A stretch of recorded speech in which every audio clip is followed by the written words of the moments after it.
Essa palavra me veio também, como sempre, né? Deus acaba usando a gente e Ele coloca, a gente planeja uma coisa e é Deus que sempre acaba escolhendo o que a gente vai falar. Como que me veio essa palavra? Eu tava tentando lembrar esses dias do que palavra, se eu ia dar continuação do que eu estava falando da outra vez, né, sobre os frutos, ou se eu ia falar de uma outra, de um outro tema, mas aí eu comecei a ficar pensando, tá, deixa eu tentar lembrar aquela passagem que a irmã Teresa tinha me mostrado, né, para eu fazer baseado nela. Só que enquanto eu estava tentando lembrar da palavra, na semana retrasada, foi em uma sexta-feira de oração que a gente teve aqui. Enquanto nós orávamos, eu tive uma visão, né? Assim como uma outra vez, há muito tempo atrás, em um culto de oração, a gente estava de joelho, estava do lado do Sebastião, tive uma visão também, em que eu vi o trono de Cristo, né? Dessa vez eu vi eu tive uma outra visão, e eu sou bem cauteloso com essa questão das visões, né? E a visão que eu tive, eu estava naquele cantinho orando, que por causa da alergia ou da rinite, eu não estava conseguindo ficar de joelhos porque meu nariz ficava escorrendo. Eu fiquei sentado. E quando eu olhei para limpar meu nariz, eu olhei os irmãos, eu vi acima dos irmãos tinha um jarro. E aí logo eu pensei, nossa, um jarro gigante aqui em cima. Eu vou chorar bastante hoje, tá? Amém. Glória a Deus. E nesse vaso, eu não desliguei. E nesse vaso, eu logo pensei, nossa, se for um vaso de unção, né? Derrama sobre a gente, Senhor. Aí, na hora que eu falei isso, aí o vaso ele não derramou, ele se quebrou, encheu a sala. Aí nisso eu pensei, nossa, né, maravilhoso ver os irmãos orando e acontecendo isso. Aí, mas na mesma hora eu pensei assim, não, vou com cautela, né? Senhor, se foi mesmo a visão do Senhor, me confirma essa essa visão que eu tive, né? Me confirma de alguma outra forma, através de um irmão, através de uma palavra, não sei. Mas o Senhor vai me confirmar. Tanto que eu não falei nada para ninguém, né? E aí, durante a semana, pensando nessa visão, eu comecei a pensar, não, tem que pensar na pregação, né? Depois eu me preocupo com isso. Só que na minha mente, eu ficava pensando na irmã Teresa, falando Lucas 7. Eu falei, será que era lá que estava a passagem que ela tinha falado? Eu falei, vou ler, né? Lucas 7. Aí no ônibus eu comecei a ler. E no começo eu fui vendo que contar Lucas 7 fala da cura do servo do centurião. Eu falei, legal. Aí o do filho da viúva, né? Que ressuscitou. A mensagem de João Batista. E aí, conforme eu fui lendo, eu cheguei na pecadora que é perdoada. Aí eu comecei a ler, e eu vou ler com os irmãos, e aí vocês vão entender como foi a confirmação da visão, e como eu percebi que era uma palavra importante para trazer. Então vamos lá. Lucas 7:36. E rogou-lhe um dos fariseus que comesse com ele. E entrando em casa do fariseu, assentou-se à mesa. E eis que uma mulher na cidade, que era uma pecadora, sabendo que ele estava à mesa em casa do fariseu, levou um vaso de alabastro com unguento. Unguento é um perfume também. Tem algumas traduções que está perfume. E estando por detrás dos seus pés, chorando, começou a regar seus pés com lágrimas. Eu vou levantar aqui, senão vai escorrer. Estando por detrás dele, aos seus pés, chorando, começou a regar seus pés com lágrimas, e os enxugava com os cabelos da sua cabeça. E beijando seus pés, os ungia com unguento. Quando isso viu o fariseu que tinha o convidado, falava consigo dizendo, Se este fosse profeta, bem saberia quem e qual é a mulher que lhe toca, pois é uma pecadora. E respondendo Jesus, disse-lhe: Simão, uma coisa tenho a dizer-te. E ele disse: Dize-me, mestre. Um certo credor tinha 2 devedores. Um devia 500 dinheiros e o outro 50. E não tendo eles com o que pagar, perdoou-lhe a ambos. Dize, pois, qual desses o amará mais? E Simão respondendo disse: Tenho para mim que aquele a quem mais perdoou. E ele lhe disse: Julgaste bem. E voltando-se para a mulher, disse a Simão: Vê tu esta mulher? Entrei na tua casa e não me deste água para meus pés, mas esta regou meus pés com lágrimas e os enxugou com os cabelos da sua cabeça.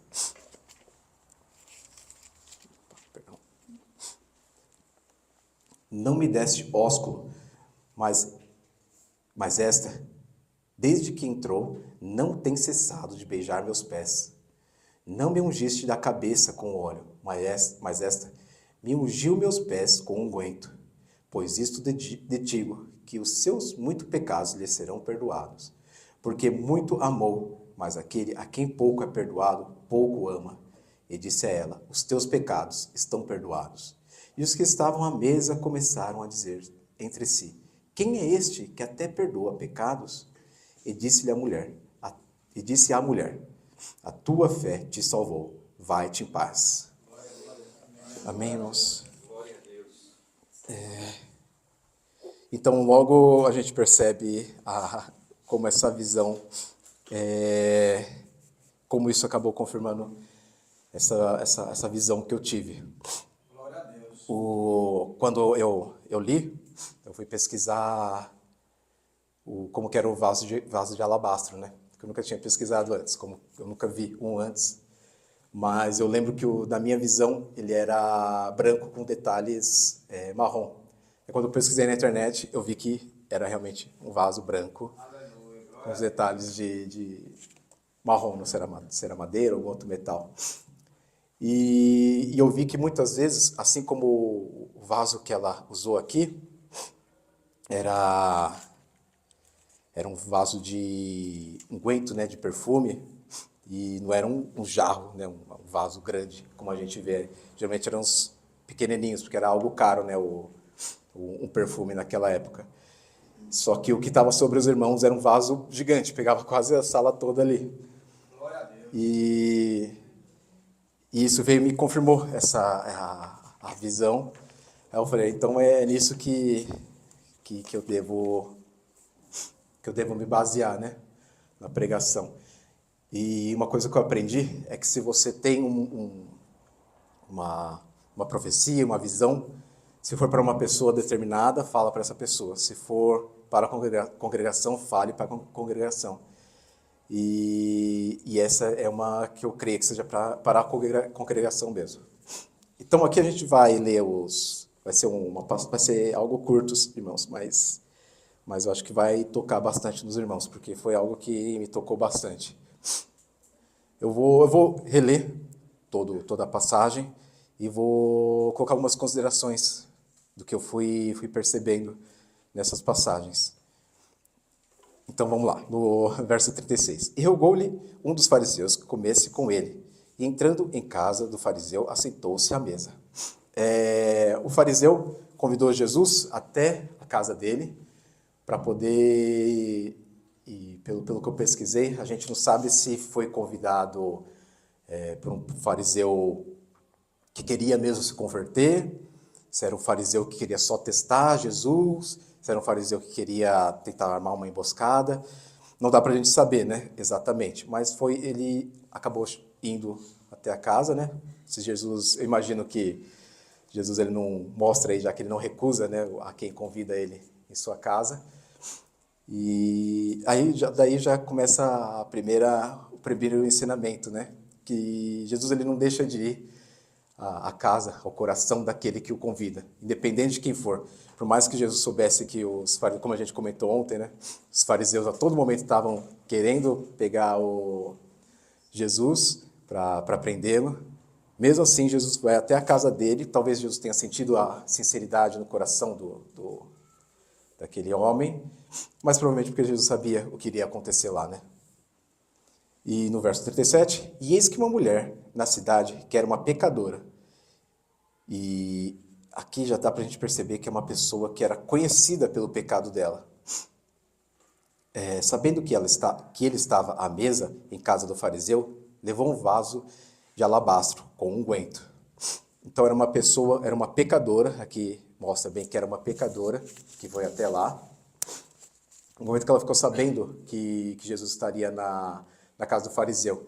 Então provavelmente era alguém que já conhecia Jesus, já tinha ouvido a mensagem de Jesus e foi até lá porque ficou sabendo que ele estava lá. E quando diz que ela era uma pecadora, uma mulher na cidade que era pecadora, dava para perceber que era uma pessoa que era conhecida pelo pecado dela.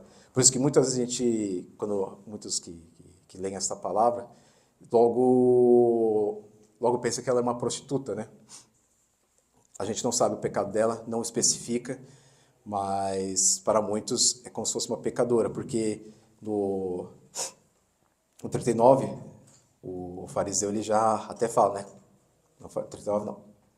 39. Quando isto viu o fariseu que tinha convidado, falava consigo, dizendo, se este fosse profeta, bem saberia quem é e qual é a mulher que lhe toca, pois é uma pecadora. Então era algo que era notório em todo mundo da cidade, né? Porque, se ele soubesse quem que é, então quer dizer que todo mundo ali naquela sala provavelmente já sabia do pecado daquela mulher. Por isso que muito provavelmente seria a prostituição, mas não vamos julgá-la por isso, né? E verso 38. E estando por detrás, aos pés, chorando, começou a regar seus pés com lágrimas, e os enxugava com os cabelos da sua cabeça, e beijava seus pés, e os ungia com unguento. Nesse aqui já tem muita coisa acontecendo. Ela chega por detrás dele, quer dizer que ele já estava sentado, talvez. Ela chegou de mansinho, e ela já chegou aos pés dele, chorando. Essa passagem me lembrou bastante a passagem da mulher que tinha um fluxo de sangue, né, que também chegou por detrás de Cristo. E isso já nos mostra a humildade, né? Não chegou fechando Jesus na frente, assim, não, chegou por trás com humildade, tentando extrair pelo menos o mínimo que pudesse de Cristo. Eu vou ler algumas partes, tá? Porque eu me esqueço muito. Então, vamos por partes aqui das coisas que ela foi fazendo. Quando ela chegou, ela regava seus pés com lágrimas. Quando eu li essa passagem, esse trecho, eu já, lembrando do dia da oração, tinha muitos irmãos que estavam chorando, né? E logo eu pensei, nossa, é exatamente isso que a gente estava fazendo, era isso que Deus estava mostrando para mim. Ele mostrando essa humildade de nós como pecadores, claro, não pecadores continuando no pecado, mas que procuram a santidade, né? Mas que fomos pecadores, estávamos de joelhos aos pés de Cristo, lavando os seus pés com lágrimas. E isso é uma coisa que na oração é muito importante, que é algo que é o rasgar nosso coração, né? Por Cristo, chorarmos, colocarmos diante dos pés dele as nossas tristezas, até nossas lágrimas de alegria, né? Por algo que ele tenha feito por nós. Mas só esse ato das lágrimas nos pés já mostra uma submissão muito grande e mostra como ela tinha algo por Cristo ali que nem olhar para o rosto dele ela poderia. Ela só lavou os pés dele e ela enxugava com seu cabelo. Se a gente pegar algumas tradições hebraicas antigas, a gente sabe que o cabelo para a mulher é algo é o véu dela, o véu natural, né? Algo muito importante para a mulher. Então ela usou o véu dela, usou ali o que ela usava para cobrir, né, o pecado dela, ela usou para limpar os pés, enxugar os pés de Cristo. E os beijava em seus pés. E ungia com unguento. E ela usava aquilo, e aqui eu vou fazer o paralelo do que a gente falou até ontem também, de Maria, né? E ela ungia os pés dele de unguento. E lá em João 12, né? João 12. João 12. João 12, 3, né? João 12, 3. Algo parecido acontece também, só que essa é Maria, a irmã de Lázaro. Eu vou ler aqui. Então Maria, tomando um arratel de unguento de nardo puro, de muito preço, ungiu os pés de Jesus e enxugou-lhes os pés com seus cabelos. João 12, versículo 3. Enxugou-lhe os pés com seus cabelos e encheu-se a casa do cheiro do unguento. Então é algo que aconteceu novamente e isso confirma a submissão. E também a gente lembra da figura da mulher para Cristo, né, que é a igreja. E juntando tudo isso, muitas vezes a gente acaba lendo essas passagens, fala, nossa, que mulher dedicada, arrependida mesmo, mas elas representam a igreja, as duas, porque são mulheres que estão de joelhos diante de Cristo, mostrando submissão, mostrando servidão e agradecimento, principalmente. É isso que elas estão mostrando ali. E tanto que quando eu fui olhar, eu falava assim, nossa, mas eu lembro que essa passagem passava em outro momento. Aí a Alessandra mesmo falou assim, foi Maria, né, que fez a mesma coisa. Aí eu ficava pensando, nossa, será que é a mesma mulher? Tal. Eu falei, não, são coisas diferentes, mas como Deus realmente faz acontecer duas vezes o mesmo acontecimento para confirmação, né, de alguma mensagem, de alguma coisa que Ele quer passar para a gente. Então mostra a importância desse momento. E algo que na hora eu percebi a importância da igreja de estar de joelhos diante do Senhor. E em prantos, né? A gente fazer as mesmas coisas que ela fez, em arrependimento, pedir perdão e agradecer pelo que Ele já tem perdoado a gente, pelo que Ele tem feito. E continuando, no 39, a gente já volta de novo naquela mensagem no que o fariseu falou, né? Quando isto viu o fariseu que tinha convidado, falava consigo, dizendo, se este fosse profeta, bem saberia quem e qual é a mulher que lhe toca, pois é uma pecadora. Aqui, a gente percebe que ele fala consigo mesmo. Não sabemos se ele estava, eu não sei, eu não vi nas outras traduções como está, se ele estava pensando, se ele falava ao coração, se ele estava balbuciando, se ele estava só cochichando, mas a gente percebe que aqui ele está tendo um julgamento. Ele está julgando aquela mulher e Jesus também, porque ele já está falando assim, essa mulher aí é pecadora. E se ele fosse mesmo profeta, ele já saberia quem que ela é. Então leva a pensar que ele levou lá, ele já estava meio, ou talvez testando Jesus, nós não sabemos, ou ele ali surgiu alguma dúvida no coração dele. Mas a resposta para isso vai estar logo em seguida. E ele já julga a pessoa ali pelo passado, pelo que ele conhecia dela. E é o tipo de coisa que acontece muito, imagino, com todos os irmãos aqui, com o passado que todos tinham. Assim, a gente ainda é julgado por pessoas que nos conheciam antes, pelas coisas que a gente fazia, e não levam em consideração o nosso de agora, né? E vamos para o 40. E respondendo Jesus, disse-lhe, Simão, Simão, uma coisa tenho a dizer-te. E ele disse, diz-me, mestre. E aqui Jesus começa a contar uma parábola. Não sei porque eu coloco clips, que só me atrapalha. E essa parábola já vai dizer muita coisa para a gente. Eu vou contar a parábola e vou parar em alguns momentos aqui. Um certo credor, que é Deus, tinha 2 devedores. Um devia-lhe 500 dinheiros e outro 50. E não tendo eles com que pagar, perdoou-lhe ambos.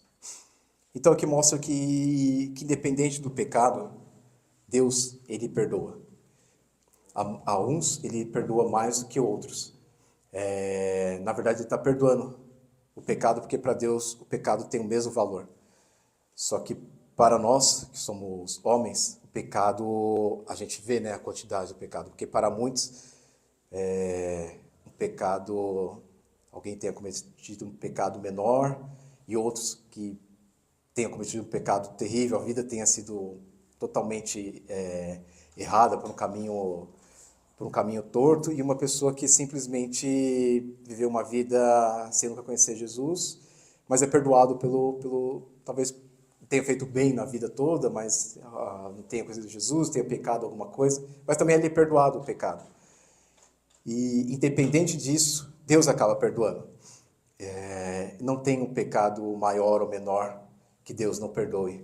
Isso é uma coisa que também a gente tem que sempre lembrar, porque muitas vezes a gente conhece pessoas, ou nós mesmos, que falam, não sei se se eu conseguir ir para a igreja, porque eu pequei demais, Deus não vai perdoar esse meu pecado. E a pessoa fala assim, mas você nunca fez nada de errado, Deus aí perdoa, né? É mais fácil. Mas não, nessa passagem a gente percebe que Deus ele perdoa a qualquer pecado. A qualquer pecado, e independente do tamanho dele. E para nós,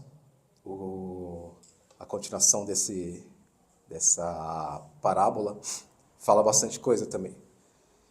E ele diz, 43, Simão continua no finalzinho do 42. Dize, pois, qual deles o amará mais? E Simão respondendo disse, tenho para mim que aquele a quem mais perdoou. E ele disse, julgaste bem. Agora, o fariseu julgou de forma correta, né? Antes ele estava julgando de forma errada. Então quer dizer que Jesus ele percebeu o que havia no coração quando ele julgou aquela mulher, quando ela entrou lá. E aqui já mostra a comparação entre os dois. O fariseu que sempre seguiu a lei e ela, a pecadora, né? Que a gente não sabe. Vamos, talvez, prostituição mesmo, para mostrar a diferença do tamanho do pecado, né? Então, o fariseu, que era uma pessoa que seguia a lei, mas que ainda estava em dúvida quanto a Jesus, ele compara com a prostituta, que foi muito mais perdoada, porque o pecado dela era muito maior, porque talvez ela nunca tenha nem seguido as leis judaicas, né?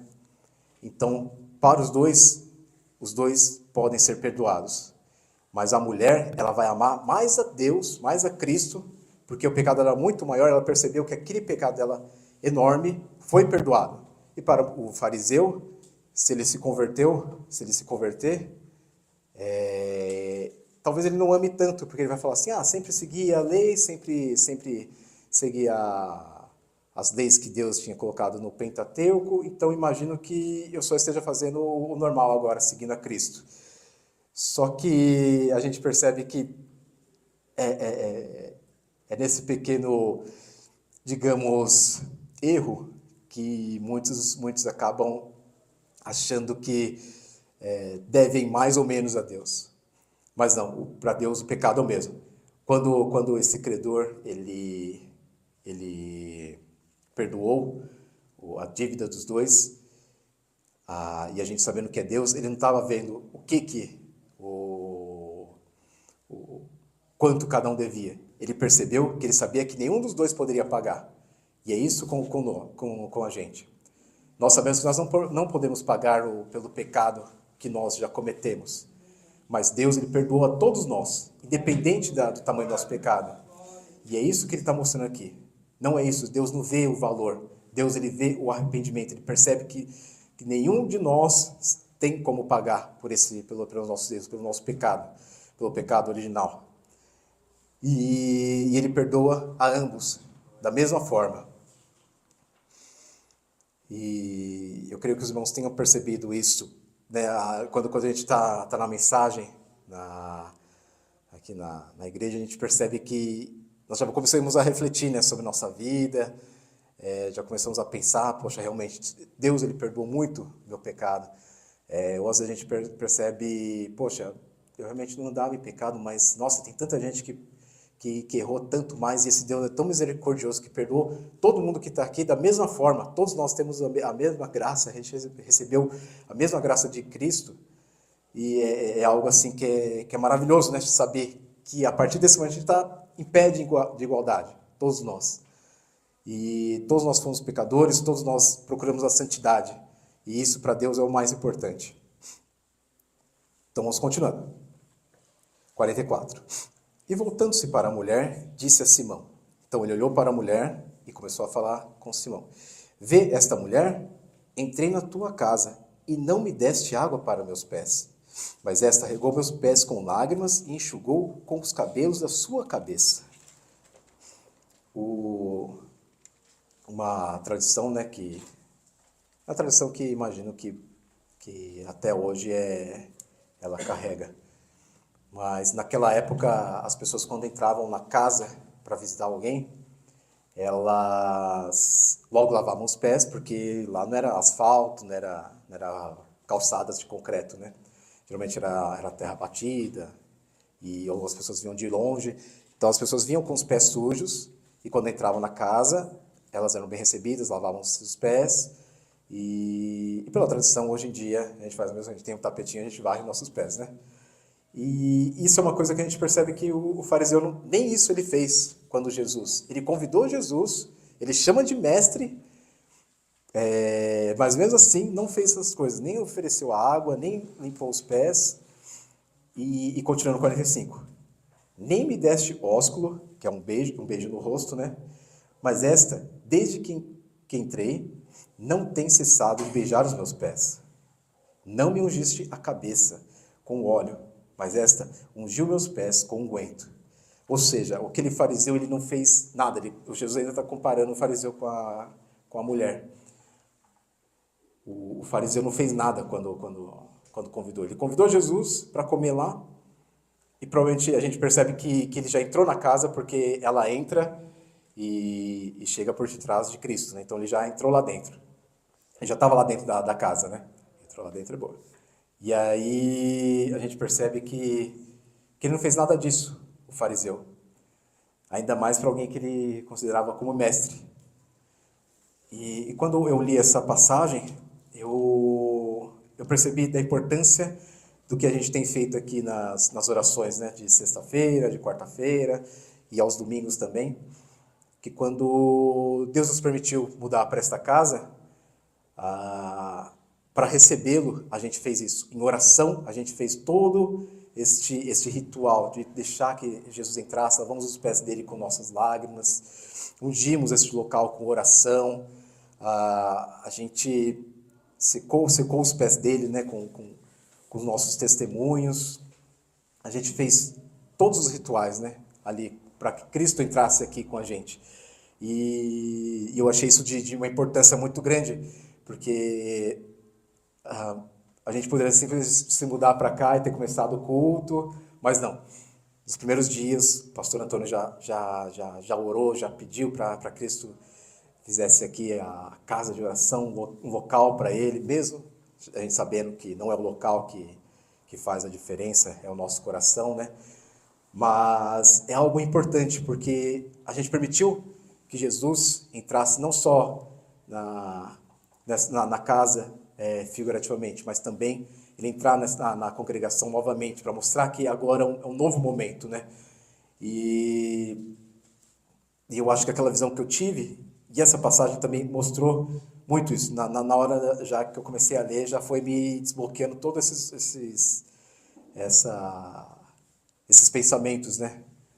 De como Deus ele estava mostrando para mim, como ele estava feliz do que a gente estava fazendo naquele momento, de como aquela oração era importante, de como aquele momento de estar diante dele, de se derramar diante dele era importante. E continuando, 46? Não, 47. Por isso te digo, que os seus muitos pecados lhes são perdoados, porque muito amou, mas aquele a quem pouco é perdoado, pouco ama. Aqui é novamente aquilo que eu tinha falado, aqui mostra, meio que joga na cara, né, do fariseu, isso que ele mostrou, como os muitos pecados dela, quando ela ouvindo, talvez ela tenha ouvido em algum outro momento da vida dela, até em outro lugar, tenha ouvido os ensinamentos de Cristo, e quando ela ficou sabendo, nossa, Cristo está na casa daquele fariseu, eu vou lá correndo, né? E provavelmente ela viu o fariseu convidando Jesus, e ela foi observando, nossa, mas ele não está fazendo nada, não está fazendo nenhum dos rituais para para receber a Cristo, e Cristo fez tanto por mim só nas coisas que eu ouvi dele, porque ela já conhecia. A gente percebe pelas passagens que ela já conhecia a Jesus. E provavelmente já antes ela já estava se arrependendo, ou pelo menos ela já estava repensando a vida dela, já estava, sabe, ela ouviu a palavra e já estava, nossa, realmente, ele chamou aqueles que estão abatidos, ele chamou todos aqueles que sofrem. E, então é esse o homem que eu tenho que seguir, ele realmente é o Filho de Cristo. E isso também mostra como muitas vezes uma palavra que a gente diz a alguém, uma palavra que a gente, para uma pessoa na rua, para um conhecido, que a gente apresenta a Cristo, às vezes ela, naquele momento que ela ouviu a primeira vez, talvez ela não tenha se arrependido no mesmo momento, mas ela recebeu a mensagem e com o tempo aquilo foi crescendo no coração dela até o momento que ela falou, não, aquele Cristo é o que eu devo seguir. E ela ficou sabendo que foi na casa do fariseu, agora é o momento de me entregar aos pés dele. Isso mostra como a palavra de Deus, de Cristo, o Evangelho, cresce no coração da pessoa. E muita gente quer que a pessoa ouça e já na mesma hora, não, tá bom, então vou para a igreja. Não, é uma coisa que ficou plantada nela e vai crescendo aos poucos, até o momento que ela vai realmente perceber, e Deus vai trabalhando no coração dela até o momento que ela percebe que ela tem que se entregar a Cristo. E ela foi lá, viu que o fariseu já conhecia, tinha autoridade para poder chamar Cristo, não fez nada disso, e ela falou, então vou lá e eu faço. Eu faço toda a cerimônia para receber ele na casa. E nisso a gente vê claramente como era a diferença de uma pessoa para outra, e como ela amou muito mais a ele, porque a gente não sabe a distância que ela caminhou até lá, e ela provavelmente devia estar cheio de gente ao redor da casa, ela foi lá, se enfiou no meio, e conseguiu chegar por trás de Cristo, e fazer tudo o que ela fez. E o fariseu, diante dele, nada fazia, né? Nem chorava, nem pedia por perdão. E a gente vê como ela muito amou ele, porque ela tinha muito pecado, e como o fariseu, que talvez tivesse até menos pecado, parecia que estava indiferente quase, né, com a presença de Cristo. E até duvidando, né, como a gente viu no outro versículo. 48. E disse a ela, os teus pecados te são perdoados. E os que estavam à mesa começaram a dizer entre si, quem é este que até perdoa pecados? E disse a mulher, a tua fé te salvou, vai-te em paz. Aqui, na questão do que estava acontecendo no momento, e os que estavam à mesa começaram a dizer entre si. Se eram os que estavam à mesa, provavelmente eram outros fariseus, eram outras pessoas de importância que estavam na mesa. Então, todos estavam lá, conheciam a Cristo, mas todos estavam ainda com aquela dúvida e com aquela dúvida que a gente vê em todos os momentos que os fariseus ficam falando assim, mas quem será esse daí? Será que eles ficam dizendo que é Deus? Quem que é esse? É como eu falei com os irmãos ontem, parece que todo final de capítulo sempre tem os fariseus duvidando, sempre tem os fariseus planejando alguma coisa, né? E aqui mostra que a autoridade de Cristo. Ele foi lá, perdoou aquela mulher. E no 50 a gente percebe o que a salvou, né? E disse à mulher, a tua fé te salvou, vai-te em paz. Foi a fé que ela teve em Cristo, foi na fé que, naquele momento que ela ouviu a palavra dele, o Evangelho de Cristo, que ela teve fé naquilo que ela ouviu. E ela percebeu que aquilo era a verdade. E pela fé dela, por ela acreditar naquilo, ela foi salva. E ela poderia ter tido fé somente nos fariseus, ela poderia ter acreditado em qualquer outra coisa, mas aquilo foi o que tocou no coração dela. E a fé, a gente sabe que é algo que é dado por Deus. Então essa fé, a gente pede, a gente recebe do Senhor. Essa fé, tem a fé, como o irmão James me ensinou uma vez da fé que vem, que é a que cresce em nós, e tem a fé que é dada por Deus, né? A fé como dom, e a fé que cresce em nós por ouvir o Evangelho. Essa fé que ela recebeu, a fé que ela recebeu do Evangelho, e ela sabia que aquilo era a verdade, que aquilo era o que ia salvar a vida dela. E provavelmente, muitas vezes, a gente, eu pelo menos imagino, né, é algo que eu penso no meu coração, é que muitas vezes que pessoas que andam no pecado, elas, no fundo, elas têm consciência do pecado delas. Elas têm alguma consciência de que o que ela está fazendo não é totalmente correto, mas não tem ninguém me falando que não é. É como o irmão Paulo fala, né, que a lei revela o pecado, né? Então, para muitos que não conhecem, não a lei dos fariseus, mas a lei de Cristo, a lei de Deus, para muitas pessoas aquele pecado ainda não foi revelado para elas. Então, eu vejo bastante casos na internet de pessoas que esses dias, um caso, não é um caso bobo, mas é um caso que mostra bem isso, de uma menina que encontrou um cartão de débito, desses que você bate já, debita já. Ela encontrou, comprou cerveja, pagou e ficou mó feliz. Tipo, nossa, tem dinheiro para mim. É uma pessoa que não tem noção do que aquilo que ela fez é um pecado, porque ela está roubando alguém. Mas ela provavelmente saiba, mas não tem ninguém ao redor dela que tenha falado, isso é pecado, porque talvez ela tenha amizades ruins, amizades que falam, nossa, que legal, agora vamos gastar dinheiro desse cara que a gente pegou esse cartão. E para muitas pessoas, às vezes tipo só virar essa chave na cabeça dela de que, você está andando no pecado. Isso é errado. Repensa nisso, Cristo, ele não vai aceitar um pecado desse, porque você não gostaria que fizessem isso com você, né? Você tem que amar ao próximo, você ama a ti mesmo. E às vezes só virar essa chave na cabeça de muita gente já acaba mostrando para ela o pecado. E assim como essa prostituta, talvez ela tenha ouvido algumas das passagens. Eu peço perdão aos irmãos, é uma coisa que eu devia ter visto, em que momento que se passou esse aqui, né? Se foi depois do Sermão do Monte, se foi algum outro sermão, mas enfim. Deus ele pregou em muitos lugares, em qualquer lugar que ela tenha ouvido, ela ouviu o mesmo evangelho, né? E ela tenha percebido ali que ela estava em pecado. E aí ela buscou a Cristo. E uma coisa que eu pensei, fiquei pensando, aconteceu isso com ela, então provavelmente é esse tipo de coisa que a gente tem medo de falar para a pessoa, para alguém, do pecado dela. Falar, sou seu amigo, mas você está vivendo nessa vida de homossexualidade, isso de certa forma não, na nossa visão é um pecado. Por isso, né? Explicar o evangelho, falar que Deus ainda a ama e ela tem condições de se redimir, né, diante de Deus e ser perdoada.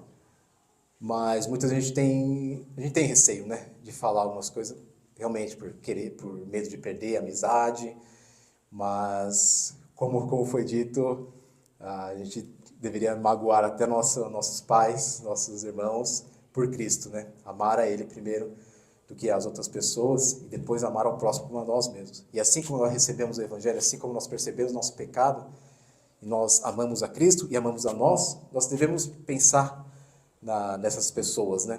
Como a gente, eu estou livre, no meu coração eu tenho a certeza do Evangelho, eu sei que vou ser salvo. Por que eu vou pensar mais na amizade, mais nisso e naquilo, acima da salvação?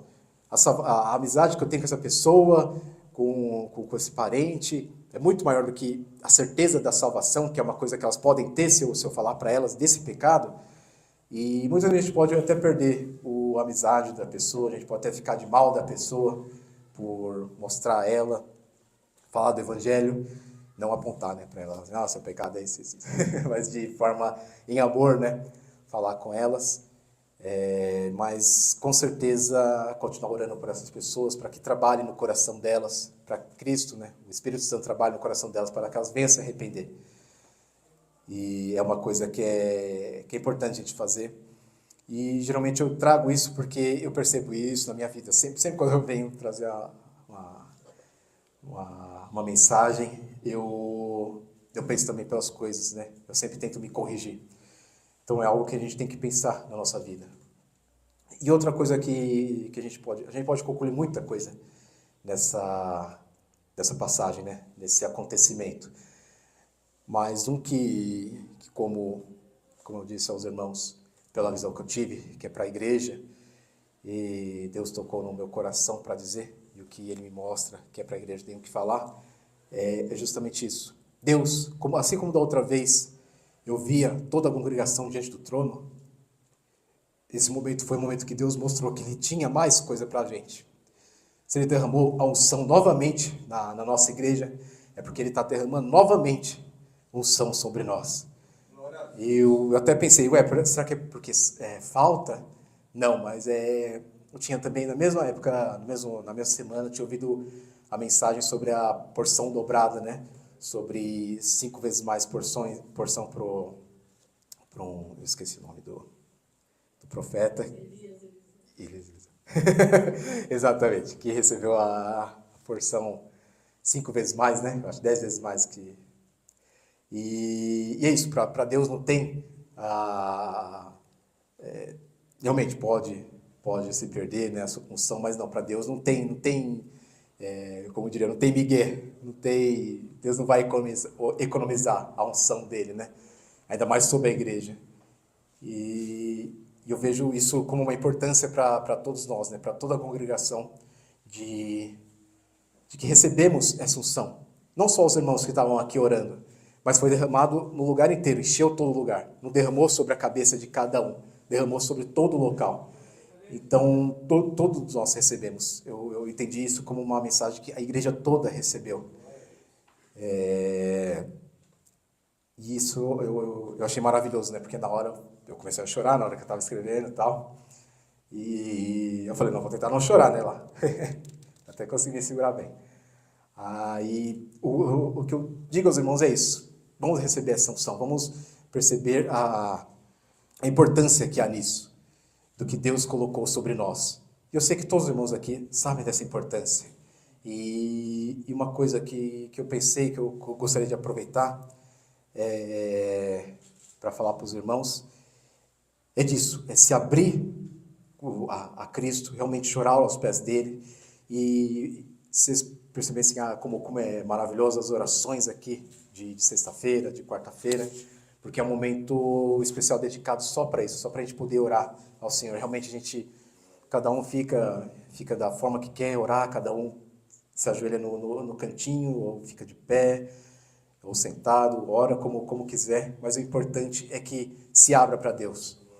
E esse é um momento, claro, os irmãos têm toda a liberdade e dever, eu acho, de orar em casa também, mas é algo maravilhoso realmente estar aqui com os irmãos orando. E também por esses momentos, assim, que todo mundo sabe que eu não sou um bom orador, eu tenho alguns problemas de dicção, mas se eu recebo uma palavra, uma mensagem de Deus, e o pastor Antônio dá abertura, mesmo que o pastor Antônio não desse abertura, eu sei que se eu pedisse, ele ia permitir, eu sei que se os irmãos tiverem uma mensagem que tocou o coração e queiram repassar para os irmãos, esse é o momento, a gente está entre família, não tem muito... Claro, dá um pouquinho de vergonha, tanto que até o Makoto começou quase a chorar aqui, porque ele percebeu a importância, né? Ele falou, não, eu vou para lá com a mamãe e com o papai. Que deu a perceber que ele começou a ficar com um pouco de medo, né? Meio ansioso. Aí ele também fica com medo, a criança fica com medo, todos nós.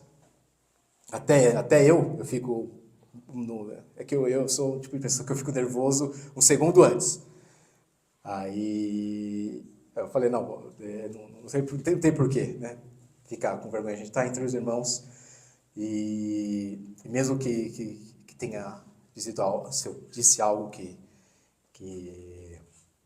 tocou o coração, eu fico feliz que tenha tocado o coração dos irmãos. Se eu tenha dito algo que talvez tenha soado errado, eu sei que algum irmão vai falar assim, irmão, isso, podia ter falado isso. E é sempre legal, porque a gente sempre acaba crescendo, um com os outros, né? E é algo que eu acho importante a gente lembrar. E no final, realmente para concluir, é isso.